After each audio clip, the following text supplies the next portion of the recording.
Hello, hello, hello, everybody. And we are live. There we go. We're working. It's very hot here in Drumheller, Alberta. I don't know what the weather is like where you're at, but it's beautifully sunny, hot, and dry. So we're hoping for some rain. Tonight we're talking about posture and adjustment. There's different modalities that work with that kind of adjustments, and we'll explore a few of them tonight. Now, this is probably the only alternative podcast this year that you require to see a professional. That's the one I've been trying to explore different ways for you to do this at home and for a low cost or no cost or no training. However, we looked at medicinal herbs. Well, those ones you needed to see someone who knows about herbs and how to mix them and what quantity and all that. In this case, tonight for posture and adjustment, we have to deal with professionals as well. So we need to see someone who's been trained and properly knows how to. I had to have a fan on, so my background wiggle a little bit in order to get the proper adjustments. So all year this year, every last Wednesday of the month, I'm exploring ways to use or make use of natural, non-invasive healing methods that can complement your routine and help you navigate stress and find balance and restoring your optimal health naturally. I do not diagnose any conditions, nor do I prescribe any substance or perform any medical treatment during these podcasts, and nor do I interfere with the treatments of a licensed professional. I know I'm boring. I've been saying this every month, but unfortunately, in the world that we live in, I need to be clear in what your expectations are and my limitations as well. So it's recommended that you see a licensed physician or a licensed healthcare professional for any physical or psychological ailment or condition that you may have. I'm simply exploring those natural methods that have helped me greatly in my life, and I use still to this day, and I've changed my life all the way around. So I think it's important to share what works with people. I'm more of a natural person as a shaman. It's important for me to give you all different ways to heal naturally, and I went from 17 pills a day to nothing. I'm healthier now than I was 20 years ago, and I live without pain, which is magical, considering that I was diagnosed with fibromyalgia. So I don't think I've ever really shared that with any of you before. And I think that maybe this will give some credits to what I'm sharing. Now that you understand that I know what pain is, I know how debilitating illness can be. And I found a way to heal myself. So any of these the alternative ideas that I shared with you this year, I use them all. And so they complement each other well, and eventually the results speak for themselves. This is live right now, but should you be watching the videos or the podcast later on at a different time, always post your comments and your questions in the comments below, and I always take the time to answer them. As well, if you don't want to miss one of my videos, make sure that you either like my page on Facebook or subscribe to YouTube. My numbers are growing, and I like to see that. That means that what I'm doing means something to you. So I'm going to keep doing them, right? And I don't need a whole lot of encouragement, but a little bit. Subscribing is nice. So if you have questions, I always answer them in the moment. So it's live. You can do that now or after the fact by leaving comments. All right. So let's get started. We're on our search for alternative medicine that requires little cost. But in this case, we will talk about different modalities that do cost a little bit of money, because in this case, you do have to pay a professional to do this. But a lot of insurance cover this if you have insurance. And the price is reasonable. So I find that it's worth spending that little bit of money on that to feel better and be healthier. These methods are good that you're sick or healthy, and I'll go into that later, young or old. They're adaptable to pregnancy, seniors, so anyone can attend. There's no one that's being excluded. I am presenting the basic ideas tonight because, to my surprise, a friend of mine didn't know what a chiropractor was, and I thought everybody knew what that was. So I figured, okay, well, if she didn't know about this, maybe other people don't, and or are curious about it. And since I was raised with a chiropractor in my family, it was always the obvious choice for me. But let's see if we can make things clearer. Hello, I'm Chi. I'm sorry for the pronunciation, but welcome. Just understand that tonight we're telling you where things come from and how it works, but they're very regulated professions, and so it's easy to find someone who's been trained properly. So let's get started. Now, to my surprise, osteopaths osteopathic treatments were created 10 years before chiropractic treatment were. And I was told otherwise. So doing my research, I was pleased and yet surprised to see, oh, okay, so there's osteopathic came first by 10 years. The founder of osteopathic treatments was named Andrew Taylor Still. He was born in August 6, 1828. Now, I don't know if you see a trend here, but there's a lot of things that happened in the late 1700s and the all of 1800s. So it's very fascinating. I find that there was something that opened up in the world, that people felt more inspired or more guided, or finally their pursuit for survival was less, so things got to be a little easier. And so that allowed people to be more creative and develop something instead of always being in survival mode. Now, Mr. Still was the son of a Methodist minister and a physician. And at an early age, he decided to follow into his father's footsteps as a physician. After studying medicine, so just like Dr. Bach, right? These are real doctors. They're not quacks that created something out of nowhere. They all went to medical school, but they felt that things could be done differently, right? So after studying medicine, he did an apprenticeship with his father, and he entered into the Civil War. Now, this is very interesting because Mr. Still, Andrew Still, was a soldier. He fought in the war, and so that gave him, I think, a different perspective on pain and on illnesses, and how efficient in dire circumstances when medicine kept failing him in the field hospital. He served as a hospital steward, and later because he was a steward, his job included writing prescription, fulfilling prescription. He was given the title of surgeon because of all the duties that he had to do. While he was in the army, he was working at the hospital, and since pharmacists weren't always provided for hospitals, it's the hospital steward that filled out the prescriptions. And when the medical officer was not present, they took care of the patients. So they were often rewarded with the promotion of a surgeon or assistant surgeon.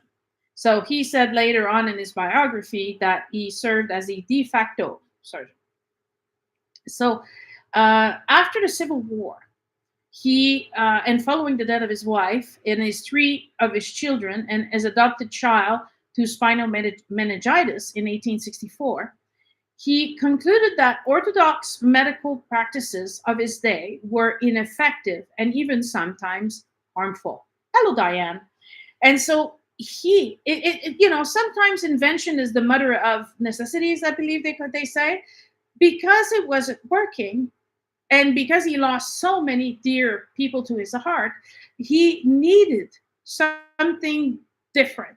So he went on, and we're going to see that Andrew Still was quite an inventor, a very innovative man, not just in medicine, but in he has many patents to his name.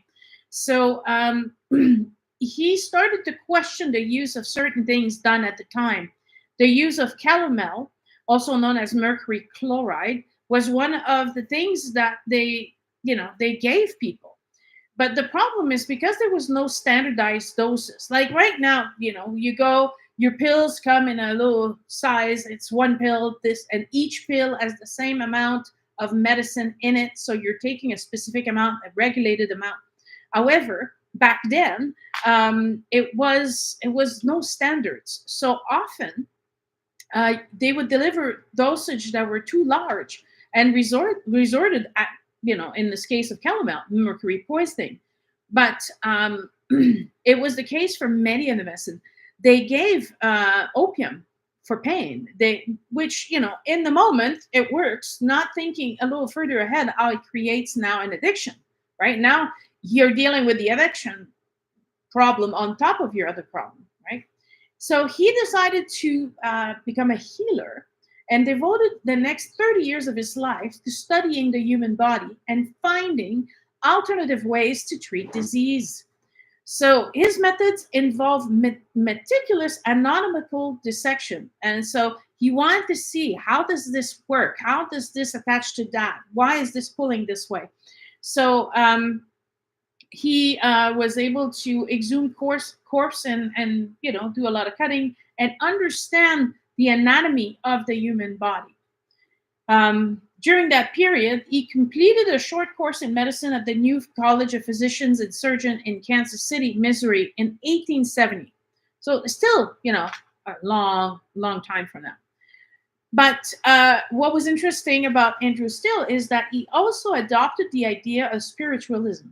Sometime around 1867, he said that the idea of spirituality and spirit and receiving messages from the other side, and that we're more than just a physical body, in his own words, held a prominent and lasting place in his thoughts. So it's something that was part of his life. He was an activist. Along with being in the war and seeing the atrocities that he saw, he was very active in the abolition movement of slavery. So he was friend and allies with Free State leaders John Brown and James Lane. And he became deeply embroiled in trying to make Kansas a free state and not a slave state. So it was decided eventually that it would be the people of Kansas that would decide it. And by August 1858, Kansas became a free state constitution, so where there's no slavery allowed. And so it still took a few years, but in January 29, 1861, they joined the Union. So he was part of all these massive transformation, not just in medicine, but also society-wise.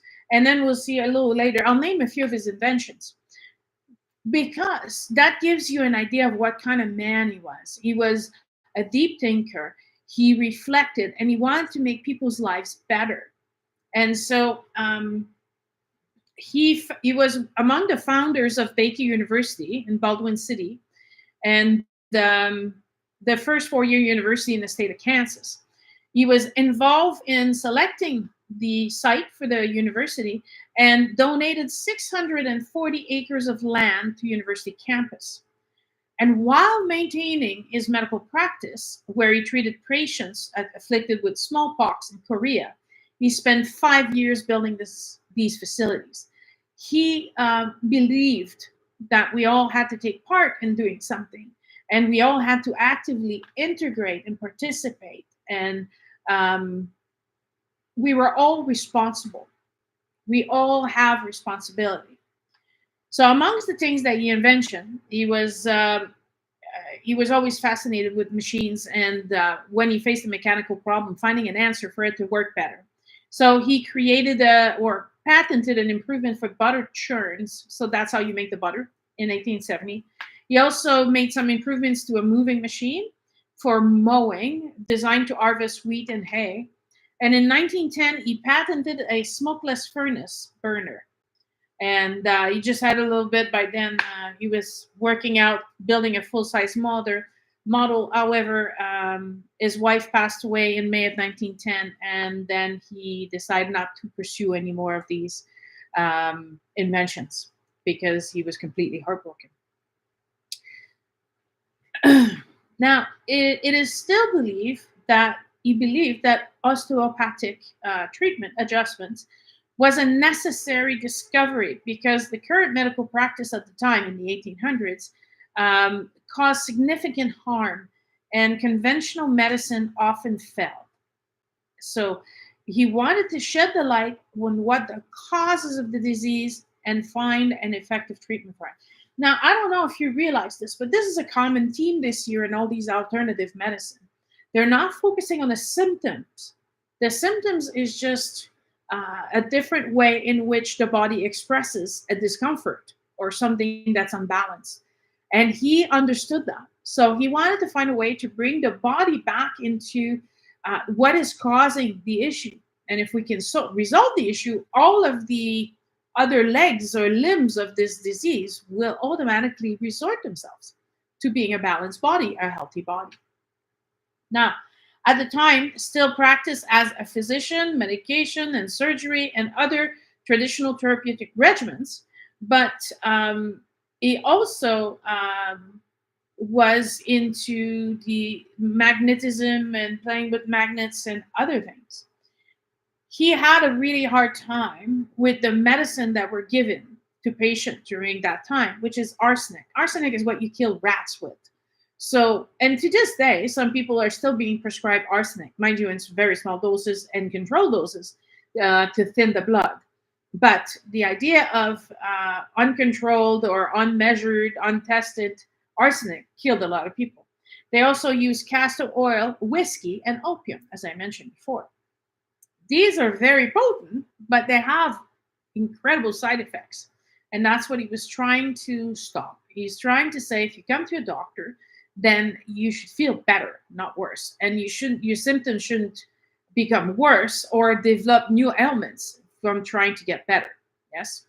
And so he reformed the existing 19th century medical practices. He was investigating alternative treatments such as hydropathy. And we'll talk a little bit about that next month because we're going to talk about the benefit of water. Diet, bone setting. Now, this is interesting because I'm thinking, okay, so when someone, now we know when someone breaks their arm or their leg, we need to set the bone so the leg's going to be, or the arm's going to be back to being straight while it's healing instead of crooked. And so this seems to be something new, and the magnetic healing as well. So he was investigating, trying things out, testing things out, in order to see where is the big change, where is the shift occurring. He was liking the idea that these diet, bone setting, and things like that relatively had few side effects, and he even imagined that someday he called it rational medical therapy would consist of manipulation of the muscular skeletal system, which means your muscle and your bones, surgery, and very sparing use of drugs, including anesthetics, antiseptics, and antidotes. It's very interesting that he would think that in the 19th century, and what happened in the 20th century, an explosion of drugs, right? So his idea was that these methods reduce the need for medicine and drugs because the body, if you know the cause, can readjust itself and fall back into balance. Now, antiseptics and anesthetics. Anesthetics is to help you sleep while your bones being reset or an operation is happening. So you're not in pain, but it won't cause you an addiction, right? Because the solution at the time when they gave you opium or laudanum, was the fancy name for it, it was continuous use. So his idea was, well, we'll put them to sleep for a short period of time, fix the problem, and then they wake up and they're fine. Antiseptics is making sure there's no infections, and then antidotes. So he invented the name. He's really the very first. He created it all, osteopathy, by blending two Greek roots words. So the word for bone, osteon, and the word for condition, so pathos. So osteon pathos. So that's the Greek. Osteopathic is what we use in English. And so he wanted to communicate his theory that disease and physiological dysfunction were the basic cause of the disordered muscular skeletal system. What does that mean? I'll give you an example. You twist your foot hurts. So you're limping because your foot is hurting. But by limping, you're now putting all your body in a skewy position, which is not your regular position. You're affecting your gait, the way you walk. You're putting more weight and pressure on the other leg, which stresses the muscles and nerves there. Because your foot is swollen, there's inflammation. It's affecting the function of your foot, creating more pain. And if you don't get that looked after, limping for a few minutes until you can get to a seat or to a car or to whatever is not so bad. But if you keep continuously not treating the issue, then you're throwing your whole body out of whack. And now that your body is all crooked, well, it's also affecting your breathing. It's also affecting your circulation. It's affecting your digestion.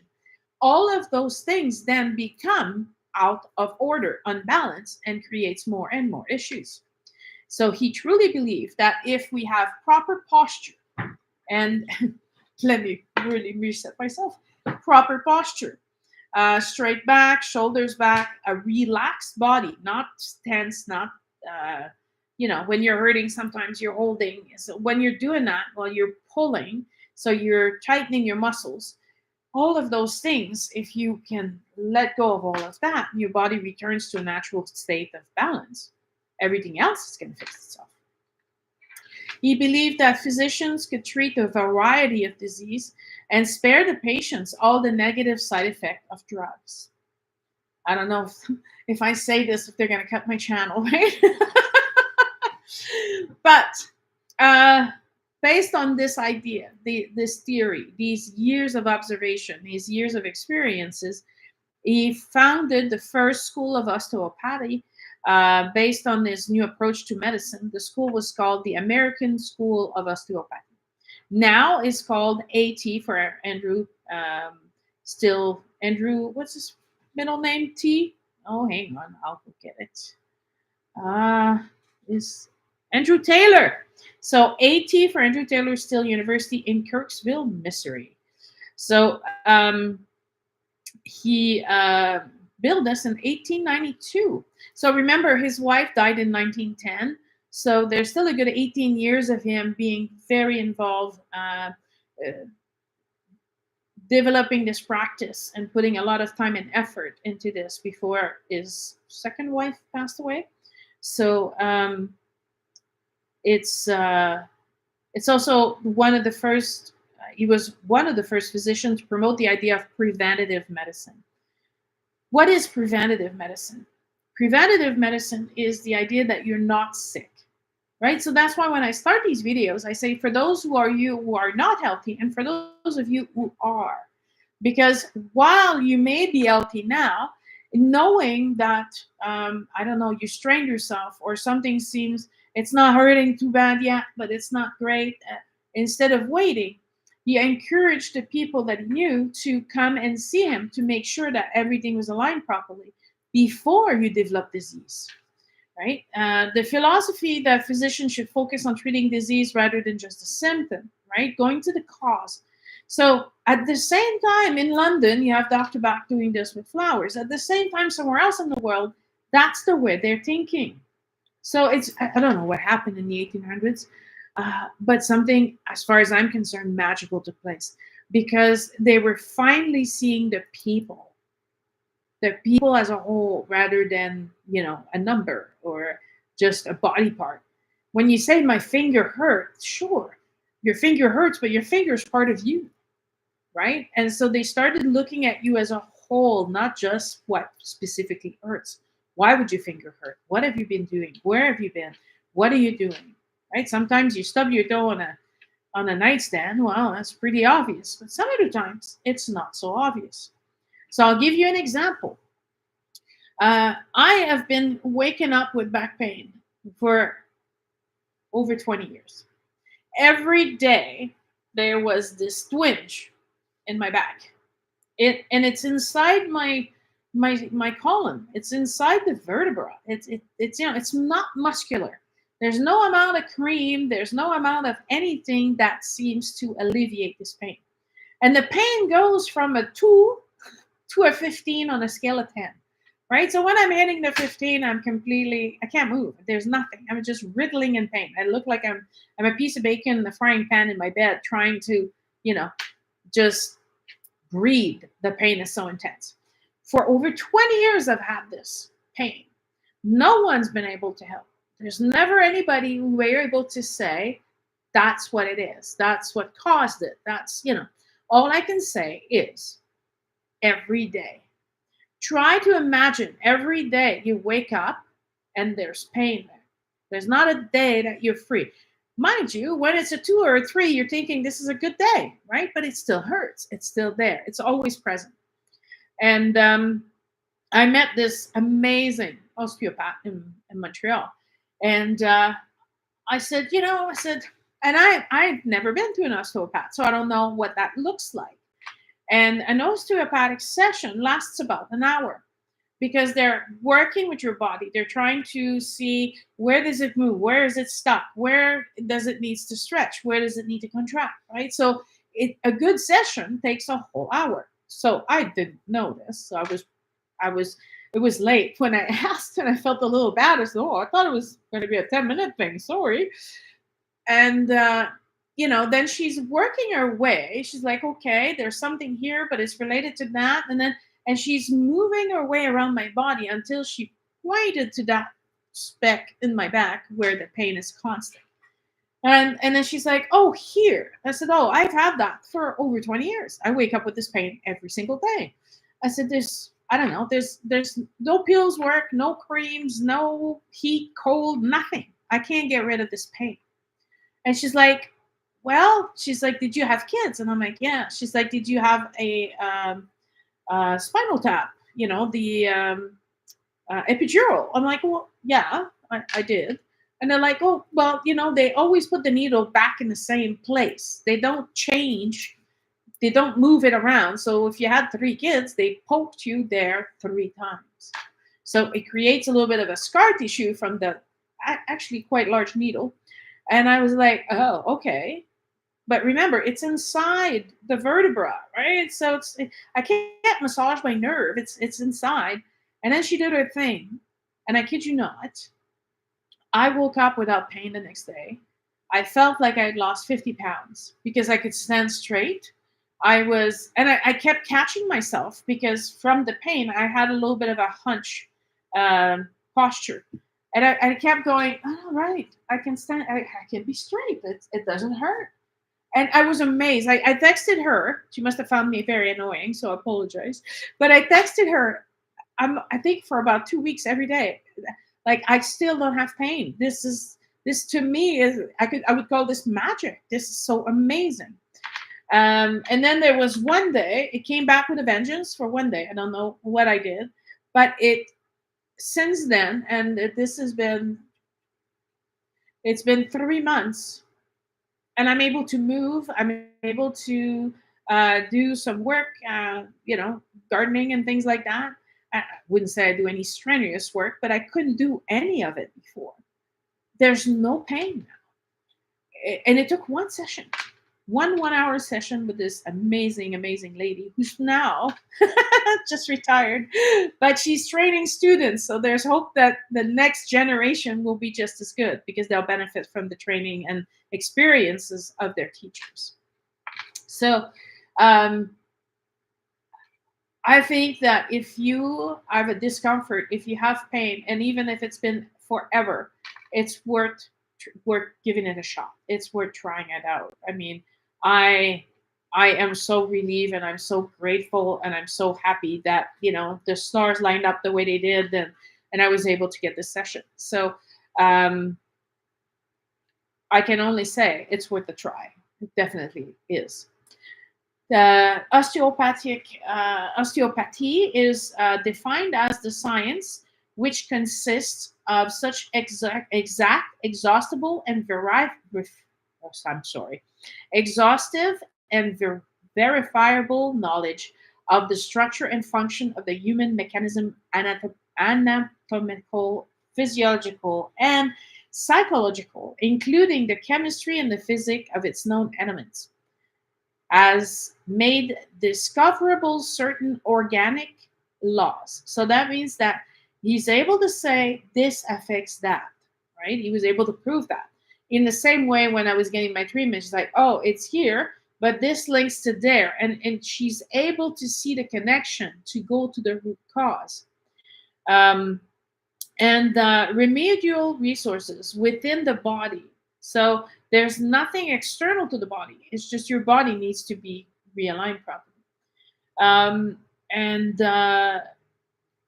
the nature under the scientific treatment of the osteopathic practices um, is unique in its way that there's nothing artificial being used. There's nothing to be ingested, and it's the harmonious accord of the mechanical principle, the molecular activity, the metabolic process. Now we hear a lot about that. If you guys watch videos on YouTube or Facebook, they talk about your metabolic system, so that's why you gain weight. They're trying to say that because your body is not as active or energetic as it used to be when you're younger, you have more energy. That's why you gain weight. It's a possible cause. But here in osteopathic, they're saying that you can recover easily from displacement or disorganization of your body or derangements. Once you can walk properly again at your normal gait, once your ankle's swollen, ankle has gone down, and that there's no more inflammation, you can use your foot again, right? But if you during that time overstrain other parts of your body, now there's more work to be done for your body to be restored to a healthy balance. So he really focused on the normal equilibrium form, meaning that he wanted to, all things being equal, your shoulders should be the same height. Your head should be in a certain angle held on your neck. One of the most terrible things is people always on their phone. Your head, when it's like this, let's say weighs, don't come and tell me that I have the wrong measurements. I'm just spitballing here.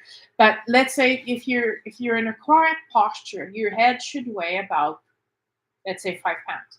However, when you're looking down at your phone, when your head is like this, it's putting a lot of pressure on your neck to support your head, because now your head, instead of 5 pounds, weighs 15 pounds. It's a lot heavier, so there's a lot more strain in your neck. That's why you should bring your phone to your eyes and not your eyes down to the phone. And it's interesting because these kind of things didn't exist 100 years ago or even 50 years ago. So we have new pain, we have new symptoms coming, and that's why it's important to ask questions as a physician to know what has changed in your activity. And I mentioned the example of the finger. I know someone who was complaining about their kid was complaining their fingers were hurting. It turns out that they were playing video games all the time, and they were strained their finger from playing video games. Now that's a lot of video games playing, but that's where, if you don't ask questions, you can't conceive why. Why is your finger hurting? Did you caught it somewhere? Did you hammer your finger? What did you do? What is causing this pain, right? So anyway, I find that funny. I find that interesting. But we need to ask ourselves, when did this start? Like for me, I could say, well, I've had this for about 20 years. I mean, it's been so long, right? All I know is that this pain has been very constant for at least 20 years. Well, My daughter was at the time 21 years old, so pretty close to when I did get the epidural. So I didn't suffer that from my son, who was born years before, but I think it was the repetition of the epidural in the same place, and eventually that's what caused the issue. So there might be a cause of your pain or discomfort or illness that could be fixed by an adjustment.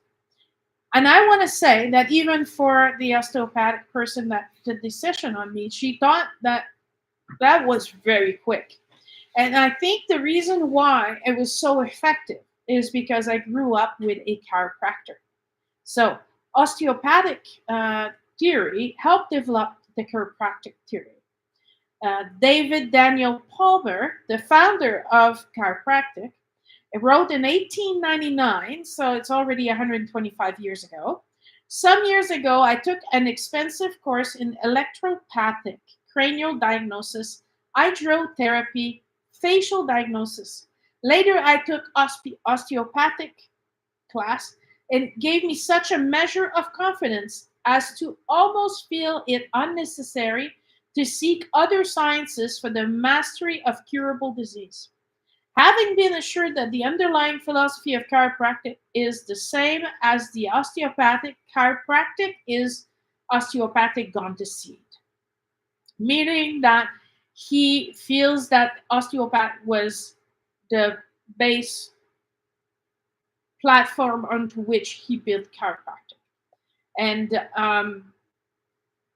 a chiropractor, my brother was a chiropractor, and we have 19 years apart. So I was 5 years old, and he was already a chiropractor. One of the very few that went to the States to study and then came back to Canada. And I was born into chiropractic, right? So whenever something was off, my parents would take me to my brother and say, she's walking funny, she's not standing straight. And for a child, we're always growing, right? So what we call growing pains is our muscle trying to adapt to all these constant changes of our body growing, and us being kids running and bumping into things. And it doesn't have to be a huge bump, but a small bump can throw something off. And now something's a little off, so now you're walking a little funny. And so all my life I grew up going to the chiropractor.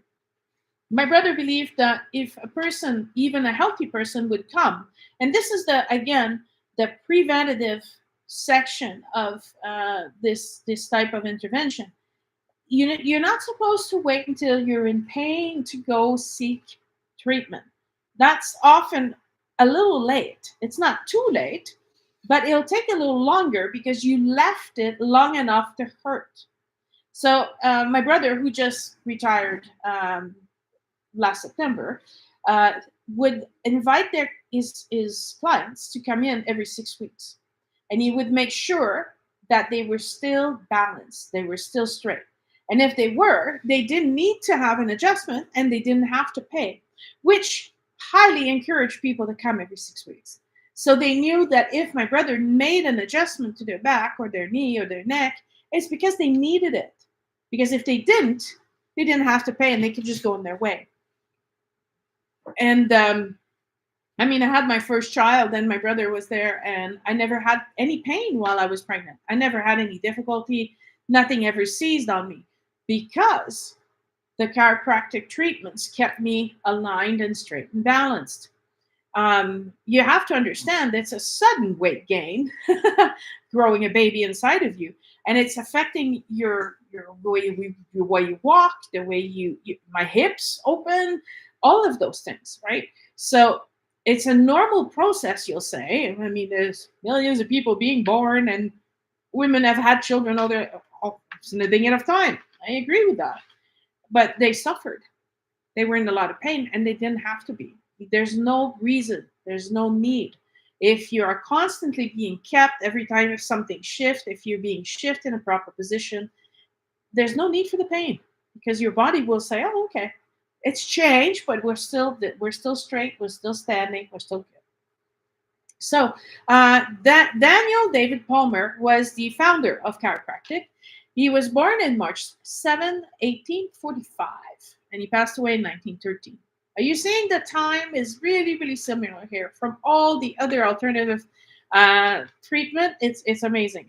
I just find this fascinating when I do all this research and I can see all these things lining up. Right? I love it. His parents and his great grandparents were from the States, and they had immigrated to Canada. And he received the he was living in what is now known as Ajax in Ontario, but in around 1865, in his early 20s, he emigrated back to the United States with his family, and he had various jobs: beekeeper, school teacher, grocery store owner.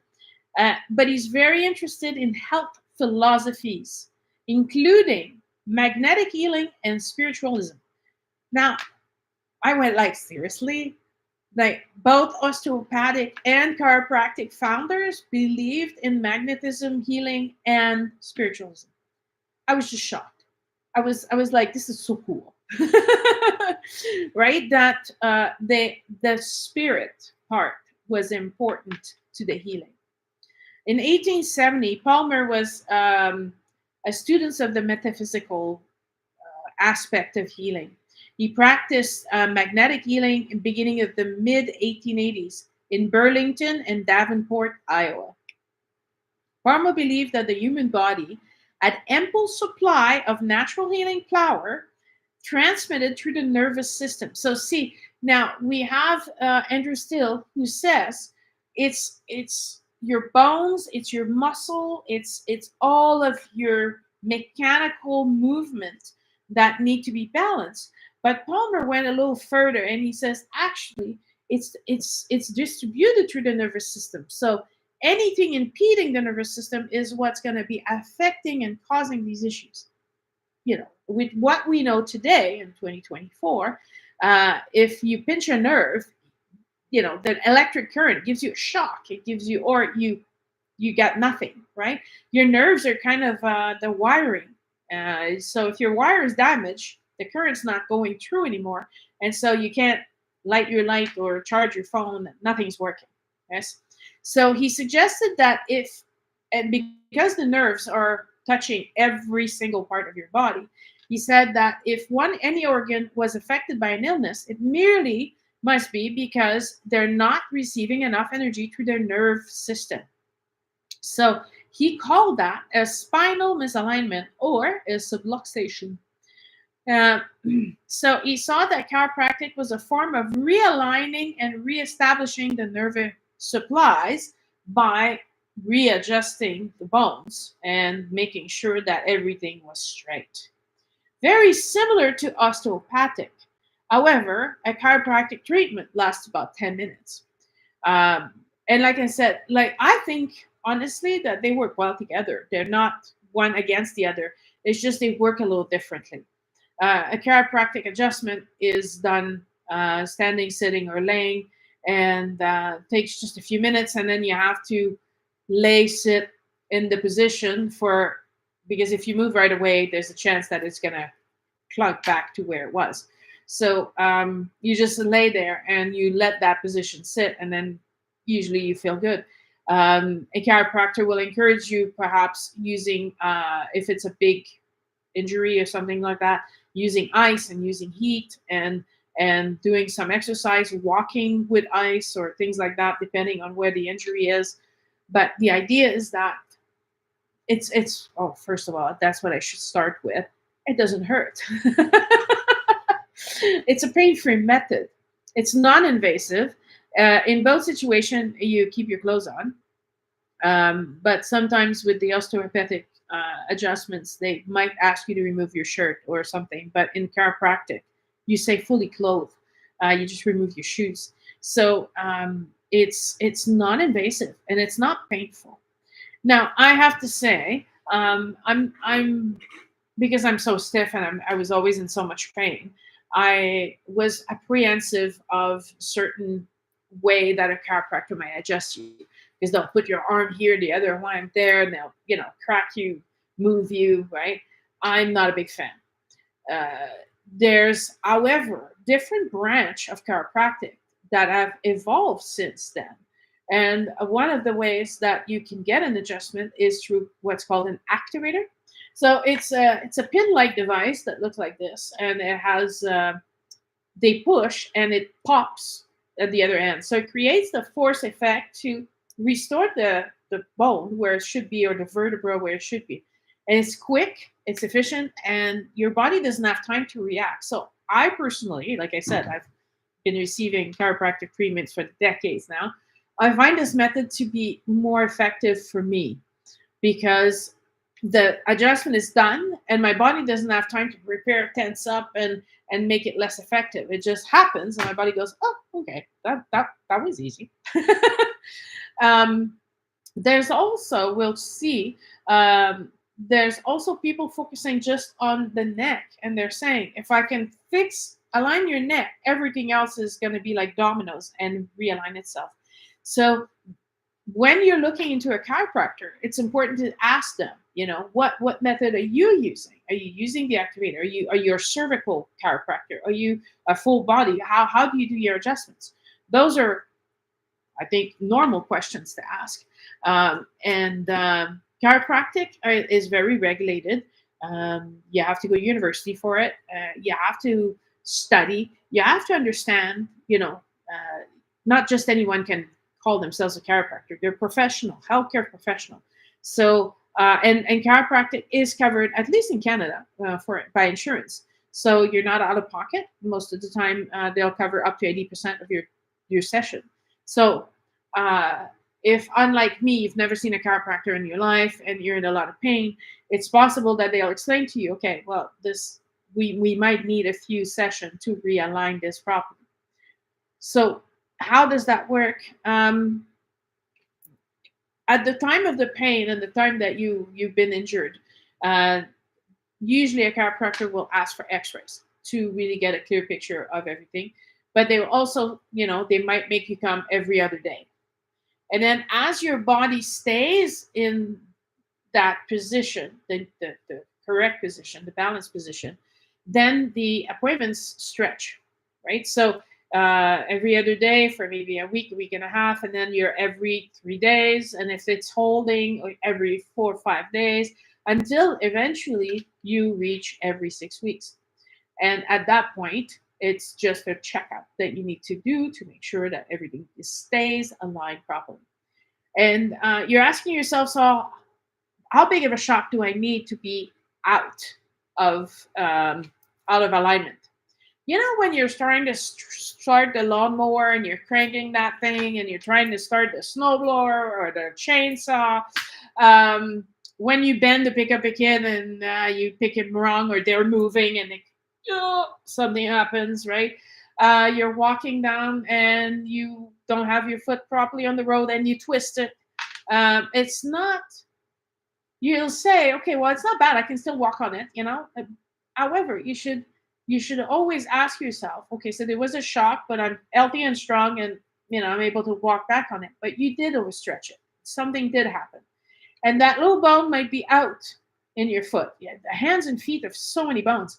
And that's going to create an irritation, and that's going to create an inflammation. So it might be a week and a half later, then your foot's hurting and you're wondering, why is my foot hurting? It's hurting because at that little shock that you gave it when you didn't put your foot down right and it twisted, it moved something out. It could be that simple. So keeping a close eye on your body and how things are going. How do you wake up in the morning? You wake up all stiff and you have trouble moving your joint? Something's out. Because while you're sleeping, your body's not at rest. It's still fighting these different misalignment, right? So restoring this balance, being able to realign your body, your spine, the bones in your hands and your feet, allows the irritation to go away, the inflammation to go away. And so there's no need for pain. There's no need for other issues that develop because of that. So in 1896, Dr. Palmer's first description and underlying philosophy of chiropractic was strikingly similar to Andrew Still's principles of osteopathic. They both describe the body as a machine whose parts could be manipulated to produce a drug-less cure. I remember my brother went to university. He was going to be a doctor, and then he came back after a semester or two. I was very, very young, but I heard the story being retold. He told my father, he says, imagine if we can heal people without having to cut them open and give them drugs. Imagine a world where you just need to stand up straight and help people be straight for them to be all healthy and functional. That's the kind of doctor I wanted to be. And it was for him a lifelong passion of being a chiropractor. He served into the association and to universities teaching and supervising the new generation being formed, and he was very, very active because he believed. The reason why I'm so passionate about what I do and why I take the time to do these videos and teach the classes and do conferences and write the books I write is because I'm passionate about it, because my life is so much better. Why would I keep that to myself? Why should I keep that a secret? I want everybody to have what I have. I want everybody to be relaxed. I want everybody to be at ease. I want everyone to be happy, to be pain-free, right? So back to Mr. Palmer and Mr. Still, they both profess that the use of spinal manipulation or joint dysfunction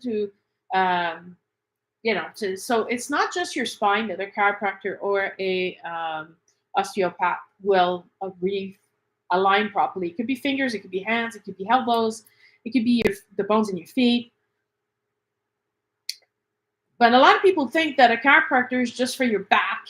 I don't know where that rumor started, but it's good for any bones in your body. And you remember at the beginning of this talk, I said that a friend of mine didn't know what a chiropractor was, and I was really shocked about this. And so I was visiting, and she had trouble moving her arm. I said, "What's wrong with your arm?" And she said, "Well, it's not my arm, it's my ribs. But when I move my arms, it hurts my ribs."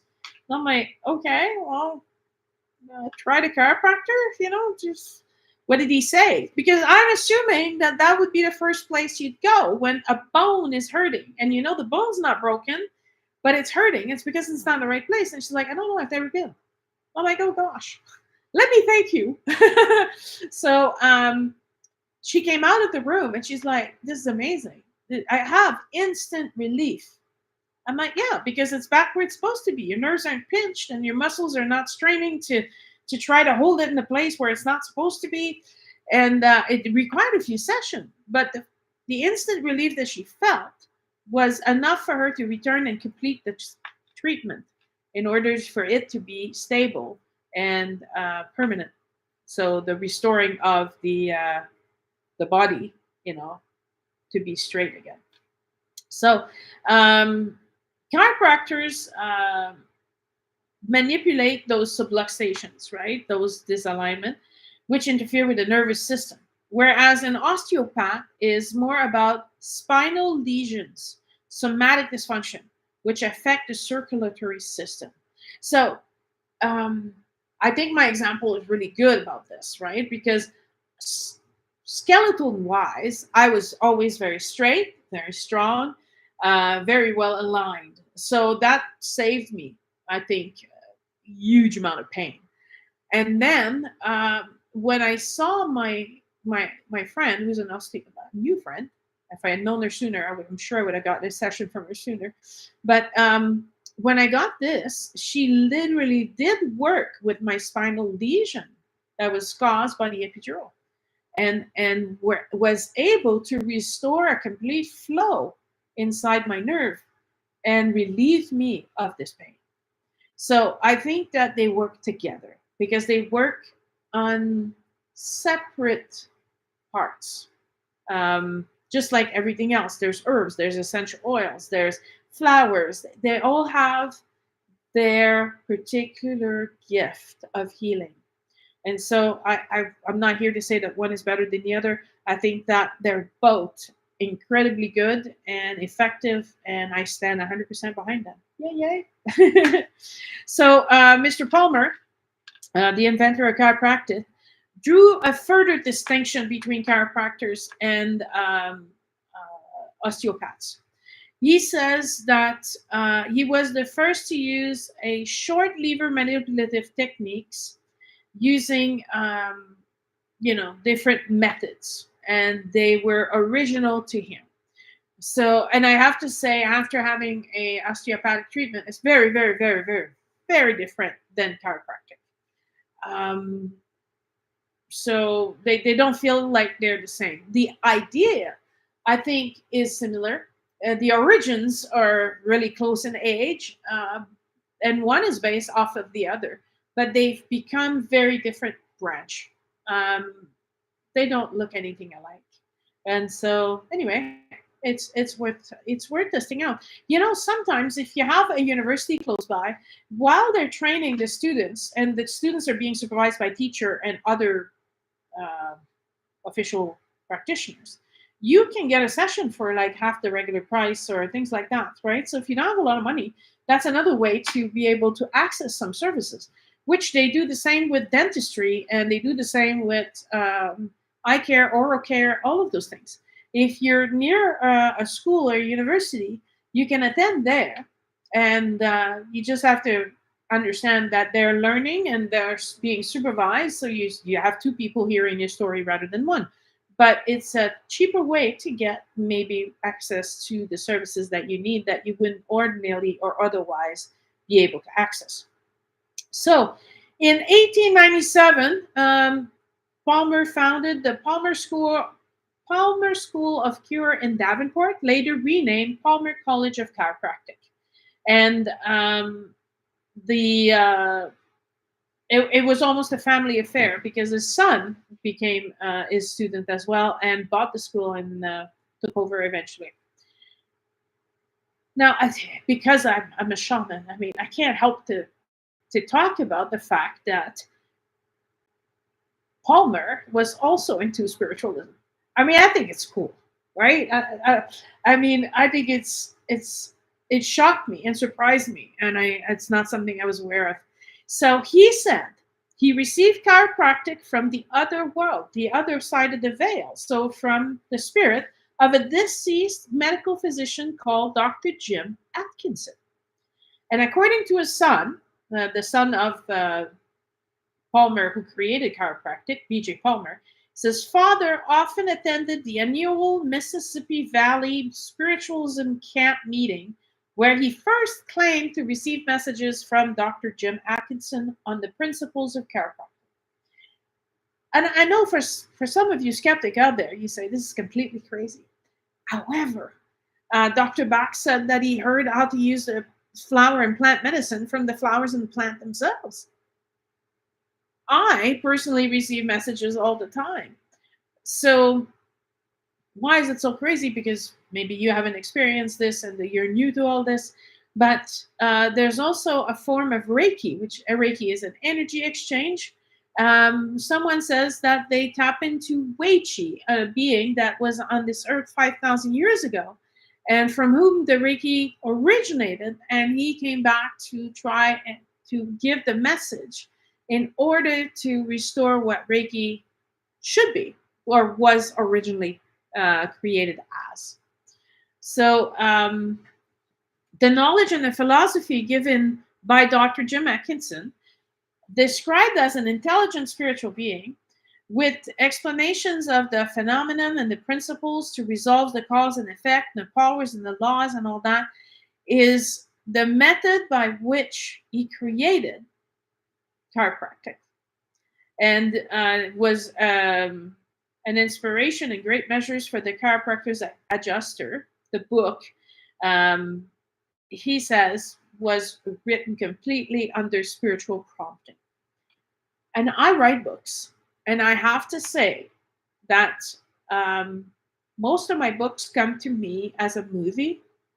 I see this movie and I find it so amazing and interesting that I don't then take this movie and I put it into words, and that's how I write my books.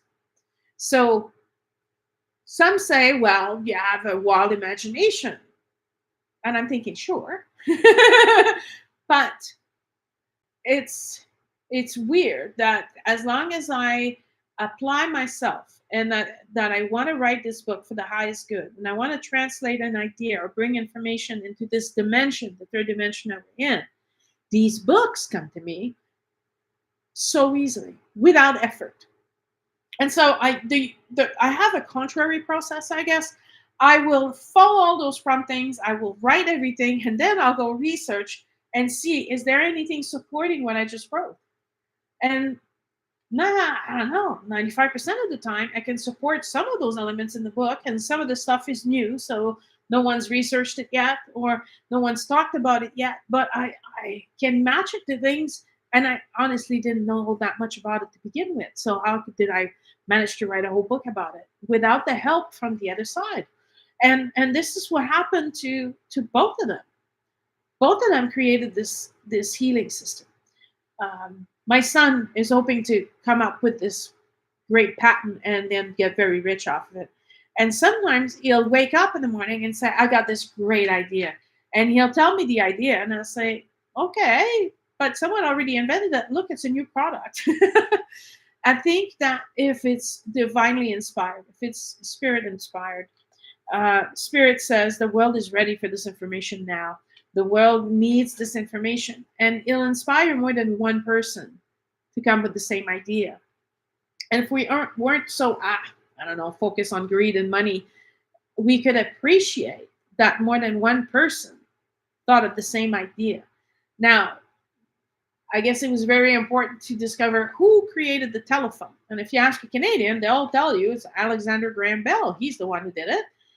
However, someone in Europe just at about the same time was creating the same invention. Now there's an ocean separating these two people.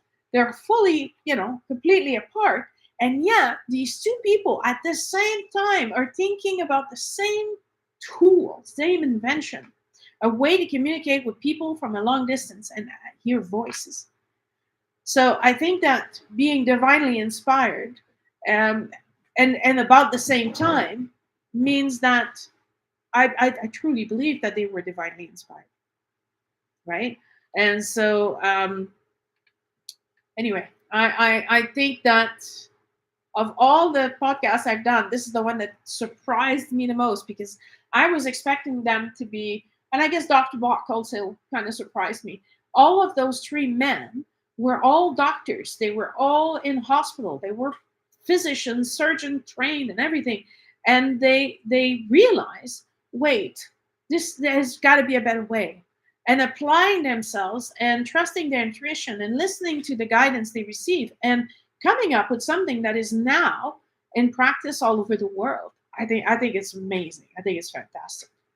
So there's a few quotes from Palmer that throughout the reading you can find. And it was interesting because he says, you can use chiropractic for intellectual abnormalities. He says chiropractors correct abnormalities of the intellect as well as those of the body. And I thought that's very interesting because that suggests a mind-body connection. So your body, your physical body, is not detached from your emotion, and it's not detached from your ideas and your thoughts. And another quote that I really found that I really loved is, there's no healing without teaching. So and Dr. Bach was along with the same theory, right? Is that you can take the flowers will help you momentarily, but if you don't change the situation which caused you fear, stress, anxiety, or whatever emotion you're dealing with, the emotion will come back. The idea is that while you're being restored to a balanced, healthy, functioning level, it allows you to move forward. It allows you to make decisions, make changes, which you couldn't do when you were in pain, when you were sick, when you were depressed, when you were sad.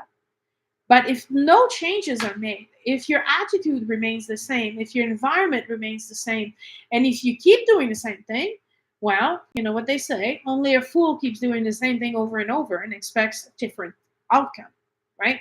So it's important that you understand that a chiropractor, an osteopath, or any other alternative way of healing is there to momentarily assist you to restore balance to your body, allowing you to move forward. But there has to be what caused the issue needs to be uncovered, and it has to do with you taking responsibility and changing things so that the cause disappears, not just the symptoms, right? So, and again, chiropractic and osteopathics treatments both focus on treating the cause rather than the effects.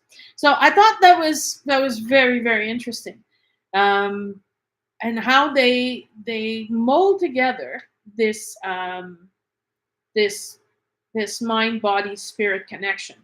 So hopefully you see that, and if you're interested in my other videos, they're all there for you. We got a few for alternative healing already, and you need to pay attention. And when I say you need to take responsibility, you need to say, well, I overdid it. Right. Well, don't constantly overdid it. Right. Learn that was too much. So that you should stop a little sooner next time. Having suffered from fibromyalgia, that's one of the toughest lessons I had to learn. I was a really go, go, go, go, go person. Right. So, I can't, it's not 3 a.m. yet. I can still do dishes. I can still do laundry. I can still do this. I can still do that. I could, and I would push myself beyond unreasonable limit because I thought I had to live in perfection. So I thought that every toy had to be put away. I had thought everything had to be dusted, vacuumed, washed, scrubbed before I'd go to bed every night. Those were unreasonable expectations, and they made me sick. My body's like, you know what? I can't keep up with this, so I'm done. You can't do this anymore. Now, even though I live in Drumheller, so it's light until like 10 o'clock at night in the summertime. I make sure that by dinner time I stop and I have a dinner time, and that after that I enjoy myself or I rest, and I just leave it for the next day. That's one of the things that I needed to learn. That's something I needed to change. That's something I had to take responsibility for. My body broke down because I didn't look after my body. When I started acknowledging that my body had limits, that I needed to play, I needed to relax, I needed to have fun, I needed to laugh and not just work, work, work, work, work all the time, that's when things changed. So if I'm tired, I'll sleep. If I need rest, I'll rest. It doesn't mean that my work doesn't get done by any means. Actually, I think I can get more done because I'm not always running out of steam and I'm always exhausted. On the contrary, every morning I get up, I'm energetic because I did have a period of rest, because I did sleep, because my body is calm, because there's time. If this is important, there's going to be time for me to accomplish what I need to accomplish. I'll be fine. Bye, Roger. So, moving on, because time is not stopping for us tonight, I want to talk about craniosacral therapy. It's an alternative medicine therapy that originates also from osteopathic, which, again, osteopathic seems to be the very large base of, a foundation of many branches into a tree that grew over the years. And it was created by William Gardner Sutherland. Now, Mr. Sutherland was born in 1873 and died in 1954. And he was an American osteopathic physician and a very important figure in the American osteopathic medicine. He has several manual therapy techniques that are still being practiced today. So what he wrote was good enough that it lasted for decades, right? Craniosacral doesn't require the same kind of training. However, Mr. Sutherland was the first osteopathic physician to conceptualize the cranial approach and to teach it systematically, meaning, a certain way for everybody to, it's a system, there's a way, right? There's a method to it. So Sutherland had no problem acknowledging that Andrew Taylor Still is the developer of osteopathic, including the craniosacral approach. However, what William Gardner Sutherland did is that he developed a list of techniques and concepts that have a significant impact on the cranial osteopathic treatments. He also wrote a lot on balancing tension in the ligaments and the respiratory mechanism of breathing. And I agree with him, and to a certain degree, people don't breathe properly. And so, if you learn to breathe properly, and a lot of people will do that nowadays through yoga. Yoga is a great way to learn how to breathe. I teach it in my Reiki class because it's important to breathe from the diaphragm. You can fit 5 times the amount of oxygen than the shallow breathing of the upper chest. So, breathing is also an important key to a balanced system. So Sutherland was the first person to claim he felt a rhythmic change in the bones in the cranium. He applied the movement to all the tissues in the body later on. And so he named this the primary respiration. He discovered that the cranial, when you're born, in order to fit through the vaginal canal, your bones are not set. Your bones are soft. And so it can squish a little when you're coming out. And so eventually the top becomes hard. But it's not that way when you're young. And he discovered that these lines that create themselves, that everything solidifies, the junctions between the skull bones, is somewhat flexible, and it's designed for movement. So you observe that upon inhaling and exhaling, he could work these membranes. So out of Sutherland's work on cranial osteopathic, it emerged the Cranial Academy that he established in 1947. So it's just as chiropractic is based on osteopathy, cranial sacral therapy is based on osteopathic principles, but very much refined into a specific area. The cranial sacral therapy usually involves about 10 steps. So, I told you what a osteopathic treatment is. 1 hour, it's laying on a table, and it's very involved. The chiropractor requires more sessions, but they're much shorter at about 10 minutes each. In cranial sacral, there's 10 steps. So the first step is analyzing the base existing cranial rhythm, and then creating a still point in that rhythm at the base of the skull, and then rocking the sacrum, lengthening the spine in the lumbar sacral region, addressing the pelvic, respiratory, and thoracic diaphragm. So the diaphragm gets worked on, releasing the bone in the throat, and then addressing each of the cranial bones. So they go all the way from the top to the bottom. They stretch you, and then they find a rhythm, and then they readjust. Interesting, isn't it? The biodynamic cranial sacral therapy, or both energy-based and physically based. It's reported to be useful treatment for emotional trauma, anxiety, stress, and depression. Now that's interesting, right? Because you'd think I would name physical things. You would think that I would go, unless good for headaches, it's good for this.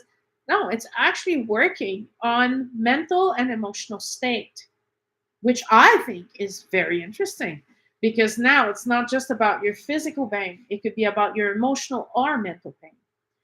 Both physiologically and energetically based, it's used to treat emotional trauma, anxiety, stress, and depression. I said that. I'm sorry, I'm repeating myself. Moving on. In the United States, Sutherland's approach today is being taught to physicians and dentists. Because where are people the most stressed when they go see a professional? For some reason, it's the dentist. Everybody's okay with is this one better or this one better, right? That's not stressful. But dentists, for some reason, is very, very stressful. So dentists are using this technique to release stress in their patients. Its teaching has spread worldwide. There's different schools in the state, but now it's being taught all over the world. So it's not something that's limited to a region. Last but not least, as time is running by on us, the Alexander technique, which was invented after and named after the Australian therapist developer Frederick Matthias Alexander.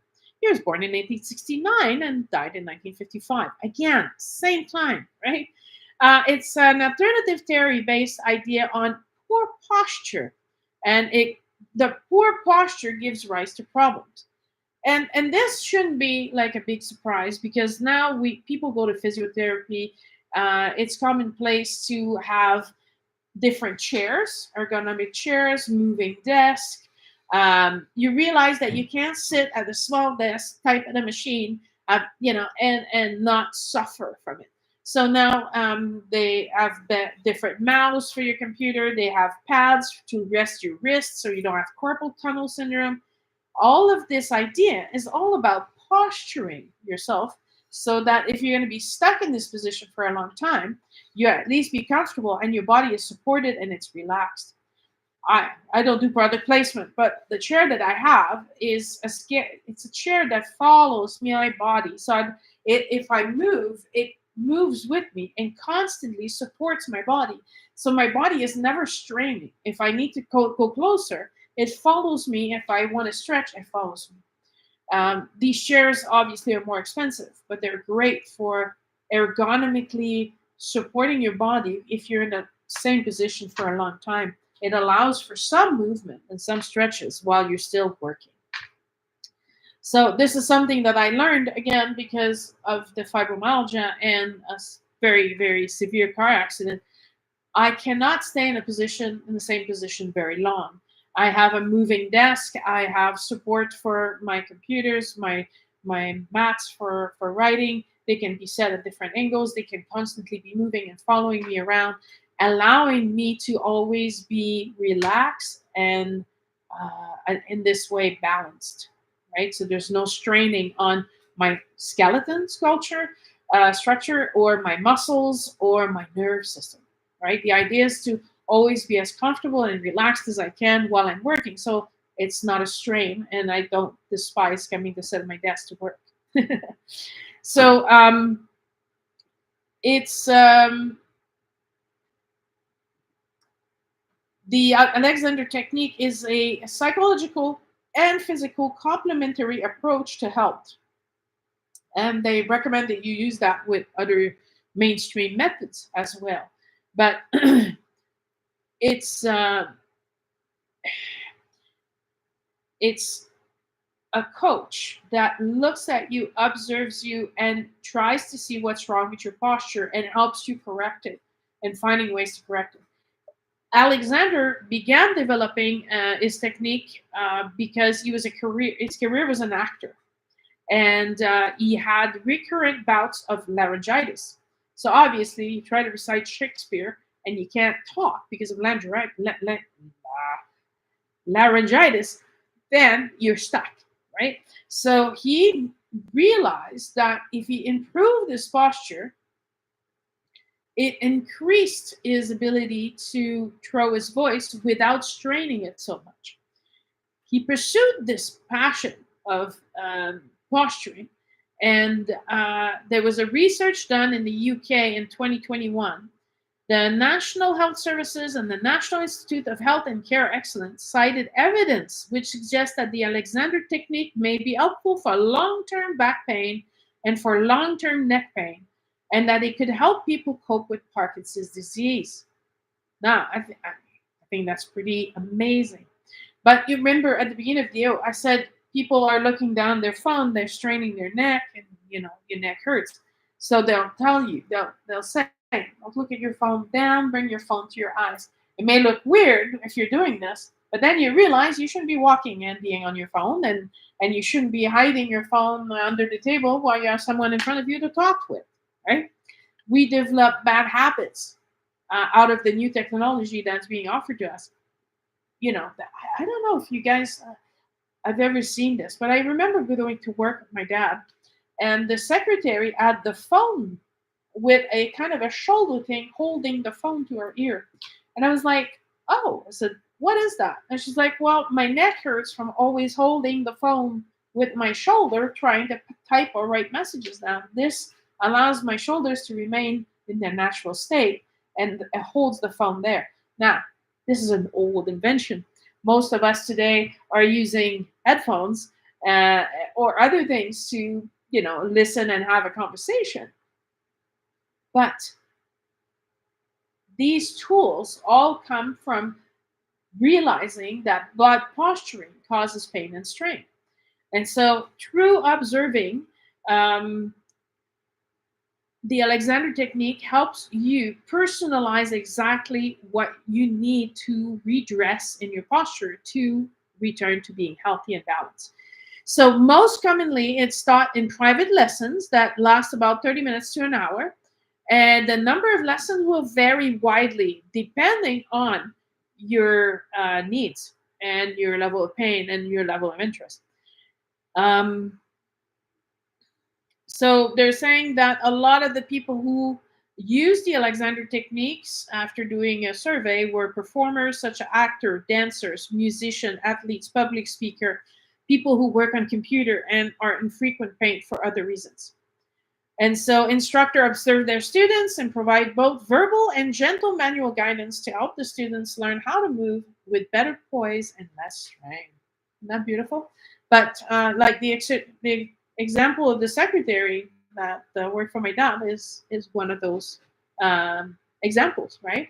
So the continuous, repetitive, poor use of her shoulder to hold the phone was causing the pain. So we found a solution to that, and then the pain's gone. The sessions with Alexander Method include chair work, work in front of a mirror, um, and the students or the client are being told to stand, sit, walk, and they're learning to move more efficiently while maintaining a comfortable relationship with their head, neck, and spine, and whatever they're trying to do. So it's pretty decent, right? It's a different way of doing it, but I think again, because maybe because my brother was a chiropractor, but I would stand straight.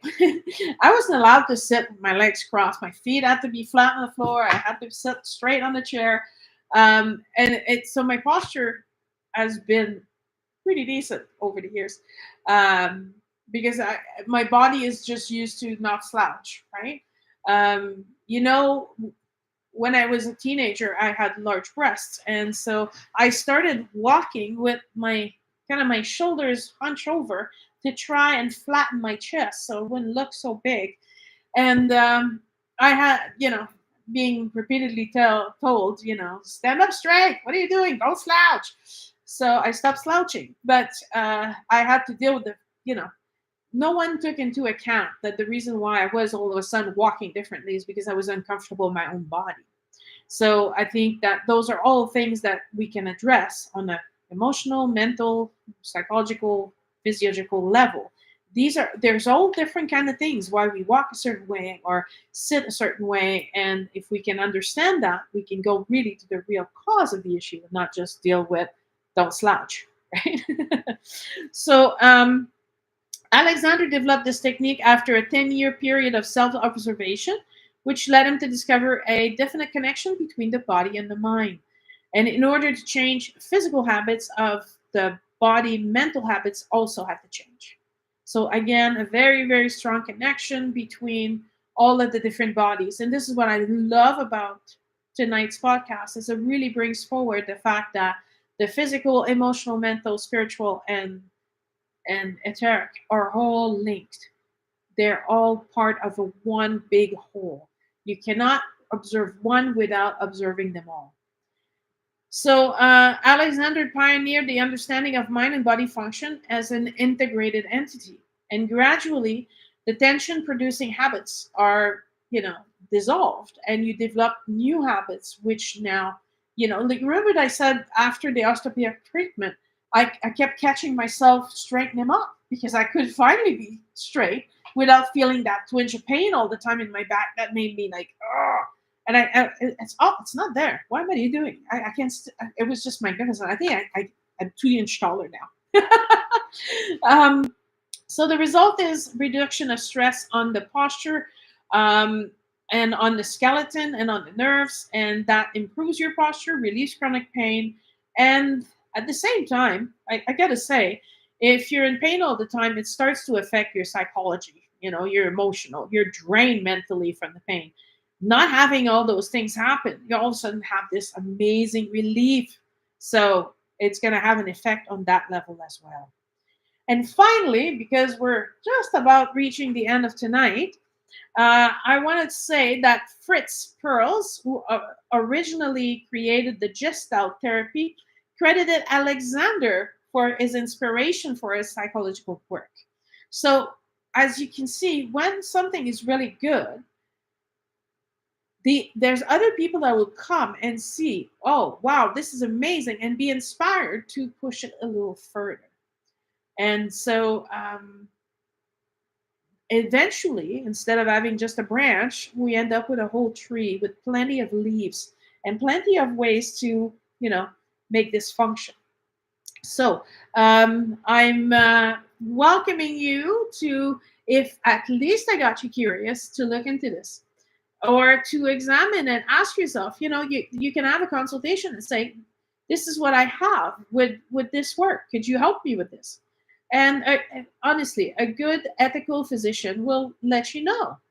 Yes, chiropractic can help you. Yes, osteopathic can help you. Or no, you need surgery. I can't help you. So before jumping there, try to benefit from these amazing techniques that exist, that are well known, reputable, and regulated. So you might find relief that you've never thought possible. I'm the first one who was so shocked to finally not have that pain in my back after 20 years. It's a gift from heaven as far as I'm concerned. So that's it for tonight. So I hope that I was informative. I hope that I answered your questions. I usually try to answer them as they show up, but give you 5 seconds. If you have a question, now's the time. You can write it, and you can. I got nothing. I answered it as I went along, I guess. Well, it was a pleasure talking to you guys tonight. Again, thank you. Don't forget to like on Facebook or subscribe on YouTube to catch our next one. Our next one is going to be the end of August, the last Wednesday of August, and it's going to be on. Give me a second. I believe it's hydrotherapy. I don't want to lie. Yes. So any alternative healing methods relating to water. How is water healing us? And I'll have millions of examples because I'm a Pisces and I love water, and water is my domain. I think I was definitely a mermaid in a past life. So we'll see all the benefits of water, thermal water, hot tubs, hydrotherapy. I'll share with you some of the inventions I've seen over the world that blew my mind using water in order to get better and healthier again. So I wish you all a good night. Thank you for watching, and I'll see you at the end of August. Thank you. Take care, everybody.